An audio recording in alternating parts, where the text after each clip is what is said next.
What is your disability and how do you manage? I'm legally blind. It's important to point out that there's a difference between legally blind and completely blind. With correction, glasses/contact lenses. My vision is 2200, 2400 without. Part of the problem is nystagmus, which makes my eyes move constantly, and there's nothing that can be done about it currently. I don't have too much trouble with it, as it has been this way since birth, so I've had 34 years to figure it out. Can't read things from just about any distance beyond arm's reach, but phones have helped with that in recent years, as I can just take a picture and then zoom in. There are little things, like I get a lot of anxiety meeting people in a crowded place, like a bar, for example, because I won't be able to recognize them from a distance and would have to basically awkwardly walk by every table looking to see if they're who I'm looking for. I just try to arrive early and be the first one there so they have to find me instead. Similarly, finding my way around somewhere new, like when I started university, is extra daunting. I can't drive, which is quite a pain in the ass. Recently I found it even made it harder to find a job in my computer-based field, as for some reason almost every job listing throws must have a driver's license at the end. It has also been frustrating throughout various life stages, like dating as a teen once everyone else got their licenses. You want to go to a movie? Great, we'll take the bus. I live in a smaller city where taking public transit is not the norm, and kind of considered just for poor people who can't afford a car. I obviously disagree. Also, my wife is 38 weeks pregnant, so I'm anxious about not being able to drive her to the hospital in an emergency. Thankfully my wife and I recently moved into a neighborhood with every conceivable amenity, except a hospital, within a 20-minute walk, so I can have a lot of independence in running errands. The biggest way I manage, and a lesson it took me a little too long to learn, is that it's okay to ask for help. It's okay to say I can't read that menu, what are my options? I can't see very well, can you direct me to the main office? I have to pick up something at the store that's too big to carry home, do you mind giving me a ride? Edit to add, it's also important to remember that disability, hardship isn't a competition. My grandfather was completely blind, so I always knew I could be in a tougher situation, yet he never looked for pity and made his living as a car mechanic. On the flip side, if a friend with 20/30 vision says I'm so blind without my glasses, it's no fun to play the you think you have it bad game. The whole asking for help thing is a strange one. Not long ago I injured my leg and went through a sequence of being fully immobile, being able to move around short distances on crutches, but with pain, to steadily improved mobility. I'm basically fine now. I have a good and supportive circle of friends who offered all the help I might possibly want. What I discovered is as I got better I really strongly, on an emotional level, did not want to accept help from people. I wanted the sense of independence of doing things for myself, even if I was slow, clumsy and feeling pain as a result of it. On a rational level it makes no sense. My friends would not have thought any worse of it if I had just asked for help, and yet on an emotional level I just didn't want to ask for it. Once, when I was at the point of being able to move on crutches without appreciable pain, I got on the bus and when a young guy immediately got off a seat for me, I caught myself actually feeling resentment,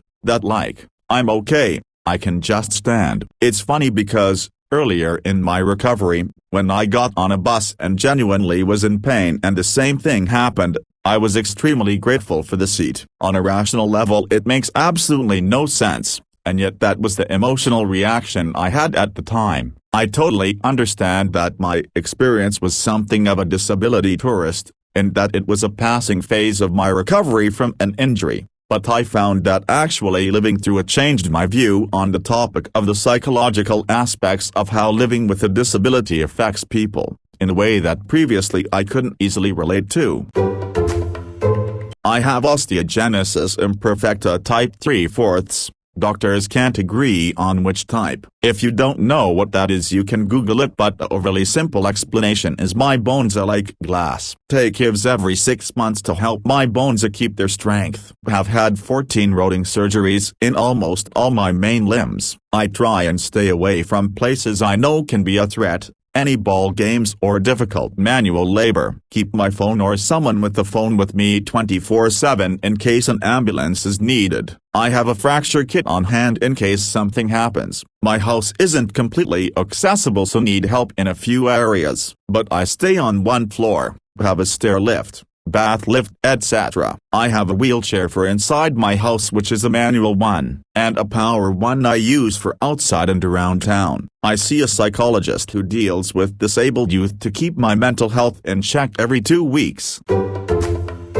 ADHD, medication, and at this point most of my executive function is outsourced to my wife. She's the kind of organized person who keeps a diary with all the family appointments in it anyway. So she includes mine and lets me know about my schedule. Once a year, one watch in Oz, she does the changing of the diaries. It's like a superpower. She writes appointments in her diary every time, and then she checks it and just knows. My job is to tell her immediately if I make an appointment on my own, and to check with her when would be good if that's an option. I roll my eyes so hard at dudes who make jokes about me being whipped when I get invited to something social, and I'm like, let me just check with my wife if I'm free. I am not risking this sweet setup where my life is organized for me by getting in the way of my wife's system. If I mess up by double booking myself by agreeing to go paintballing with friends on the same day of, I don't know, a doctor's appointment, she might make me keep track of my own schedule, and I'll be sent back to the hell of being incredibly bad at that I lived in before. No thanks. My wife is kind enough to track my schedule for me, and I show my gratitude by making sure that's easy enough for her to do. Recently got diagnosed at age 36. I'm chaos incarnate, my therapist says. I have a high IQ and an even higher processing information IQ, but for the life of me I'm freaking forgetful as hell. I write everything down in my Google shared agenda with my fiancé, with added things I can only see, like clipping my damn fingernails or doing my beard. Otherwise I won't do it unless I get it pointed out. I'm way too biased, thinking and doing 6 things at a time. No medication yet, as that's what my therapist will talk about next appointment. I'm actually used to being chaos, but my fiancé would love for me to be less, I'm sure. As a fellow ADHD/ADD, which was discovered at 29, now I'm 40. I totally concur the above. If I don't write things down I tend to forget them. It didn't get easier when I was diagnosed with a brain tumor, which did reappear for the 3rd time in 7 years. Got a chemotherapy for this one. So glad that your wife is willing to help you. She's definitely a keeper. Getting help is not always easy, so when you realize you need it, and it is given to you, all the better. My short-term memory is completely shot to hell, especially when having appointments, so yes, writing the dates down on a calendar really helps. Was born with moderate hearing loss in my ears and at age 9, which started to happen months after a car accident. I lost my hearing and started to become severe. So for reference, I used to be able to put headphones on and still be able to hear the song at basically high volume. When I lost my hearing it got increasingly difficult to even hear the lyrics. At age 12 and 17 got my cochlear implants, and it was crazy the little sounds I had missed that I couldn't really hear with my hearing aids. My favorite being Canadian is the sound of hockey sticks on TV. Edit. I manage mostly lip-reading people. I know some sign but I don't really use it. I can hear words and sentences but my brain still has difficulty processing information, so I'll miss what is being said unless I focus on the person speaking. So sometimes I have someone rephrase a sentence just because I could not understand a word. I also have a cochlear implant, as I am deaf in my left ear, and also have profound hearing loss, but am not deaf in my right ear. My hearing loss is progressive, as I was born with normal levels of hearing, and had that up until I was about 1 or 2. I then only had a partial hearing loss in my right ear, until I suddenly went deaf in my left ear at about 7 years old. My hearing loss is believed to have been caused by a condition known as Pandred syndrome. I'm in this boat too. I was born with glaucoma and it only gets worse. I have never been able to see well enough to drive a car, but I have also never been able to get SSI or disability. I somehow lucked into a teaching job that pays very well, but I can barely manage to work more than 20 hours a week without being totally exhausted. It just hit me fairly recently that one of the reasons I am tired all the time is because I am multitasking 24/7 on top of whatever else I am supposed to do, memorizing where I am going, listening for anyone and everyone, constantly analyzing everything based what I hear, feel, and smell. Me too. The constant policing and monitoring of my behavior is pretty exhausting, but has made me a very self-aware person. I'm always the first to say sorry, and my friends say that even though I can definitely get difficult, the fact that I'll apologize the next day while many people never do is why they love me. Smile. Lots of good and bad with bipolar 2, but I guess that makes sense given the nature of the disease. Well, Buterin and Lamictal have been life-changing and I don't see myself going off of them anytime soon. Finally feel like myself after 10 years of feeling trapped in my own brain. I am one of the few women praying for menopause. Same. In my case, I have adenomyosis. I was getting 4 iron infusions twice a week. For so long my veins were starting to scar over, and my hematologist, which I saw for chronic severe anemia, wanted to have a port surgically placed. Ablation made things worse. My body rejected 3 ids, well, less rejected than a big clot forced, pushed them out.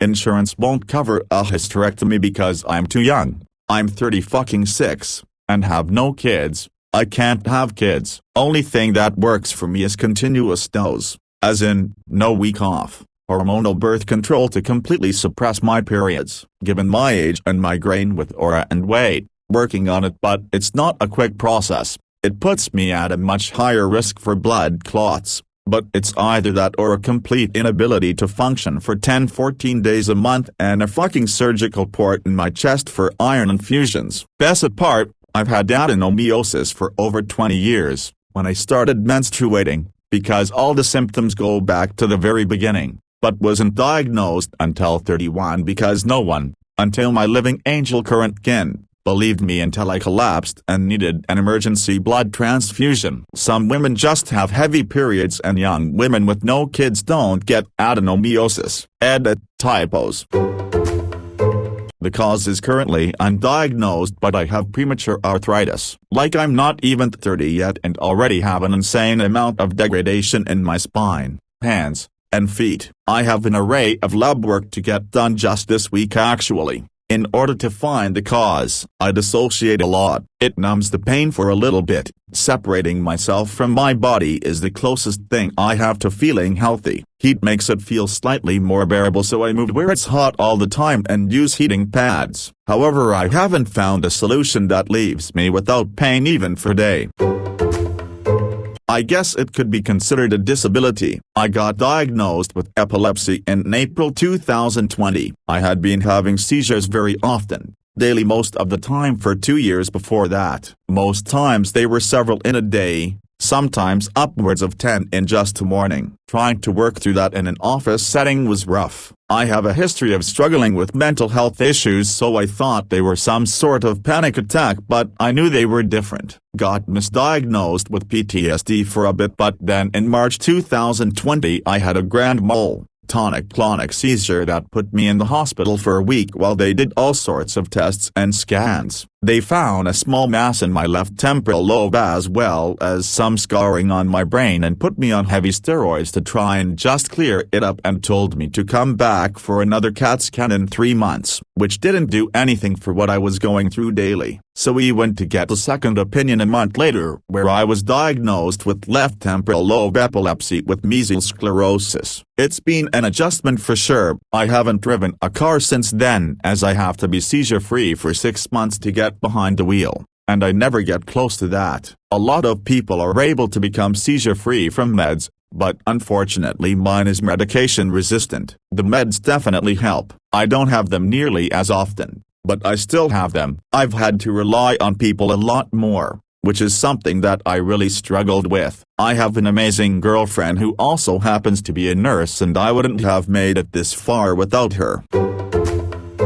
Next steps: I'm trying to get brain surgery. They can see the mass in imaging, but it's not precise enough to be able to operate from imaging alone. I have to go into the hospital and stay for 5-6 days hooked up to an EEG monitor. The goal is to take me off my meds and sleep deprive so that we can catch a seizure on the EEG in order to further pinpoint the location of the mass. Unfortunately, I have done 2 stays like this so far and not had a seizure while there, which is very discouraging. I just want to drive again and have my freedom back. I don't want to have to depend on people as much. We moved for the sole purpose of being close to my work so I can bike to it, which is nice because I was Ubering a bit after we started to go back to the office a few months ago. It's definitely something that affects my daily life, but I'm learning to live with it. However, I am still hoping to have a successful EEG soon. I apologize for the wall of text. Yesterday, I had twice as many seizures in a single day than I have had since starting meds, so this is all very much on my mind.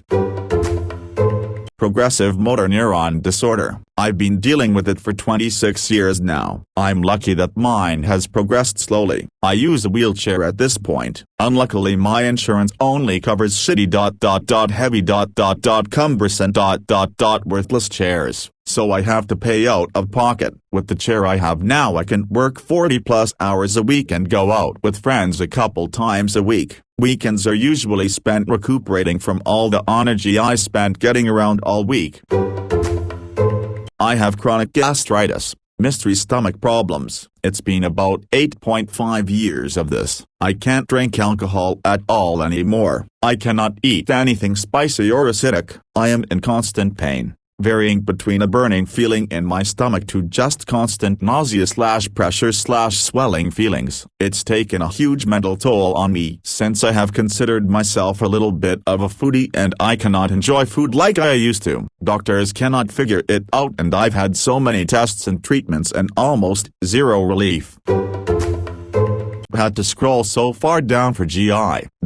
No one talks about it enough. I literally lost jobs and gained depression from mine. I can't work in an office. This whole COVID WFH thing has been such a blessing for me. It is at times so painful I can't leave the house, and doctors never figured it out. I had to stop accepting colonoscopies. What is it with GIs and their damn colonoscopies? They never find anything. I'm not going through that again. I got a dicyclomine RX, and use that along with anti-gas meds, Imodium, sertraline. It helps. And food restrictions from blood tests and allergy tests. I finally admitted to myself I have a disability when it occurred to me I can't live a normal life and do the things I used to love, like travel. I'm just me at home now. A note to store owners on this disability and accessibility: make your bathrooms public. For goddamn sake. Some of us can't lead a normal life because you won't. I literally have apps on my phone to find the nearest public restroom because it's that debilitating. Peace. Yes, I should have sued for losing the jobs. I know. Could be a millionaire right now, while stuck at home, at least. I wouldn't say a disability compared to many others, but I was born with a partial left limb, missing below the elbow. I was born in the 80s and the doctor suggested to my parents I wear a paddle to adjust. My mom said no, she'll be fine on her own. I can pretty much do anything I have tried except for driving a manual trans or holding a pool stick properly. I'm sure there's more, but those are the ones that come to mind. Oh, and a manual can opener. Gone through more of those than I care to admit due to the way I hold them. Yes, I know there's electric ones, but I refuse to give up the good fight. As I got older, I wish I got a prosthetic for cosmetic reasons because the staring would get to me. It took years, but I somehow managed not to pay so much attention to it. A good support system has always helped me. No one treats me any different and they allow me to vent without judgment on the days that it does get to me. Edit. For the record, I wish I was born with 2 hands. ADHD/OCD. The ADHD is very debilitating and pretty much rules my entire life. I have executive dysfunction to the point where I won't get out of bed or make lunch because I can't convince myself to do it. I have issues with short-term memory. I find it hard to talk to people and listen because I can't stop my own internal dialogue drowning the person out. I get overwhelmed and emotional very easily. I experience sensory issues and I will often hyperfocus on useless or stupid things and lose complete track of time. I take Adderall, which definitely helps me focus, remember things, and be more in control of my executive dysfunction, but there's really no helping some of the other things. As for OCD, it's pretty much uncontrolled.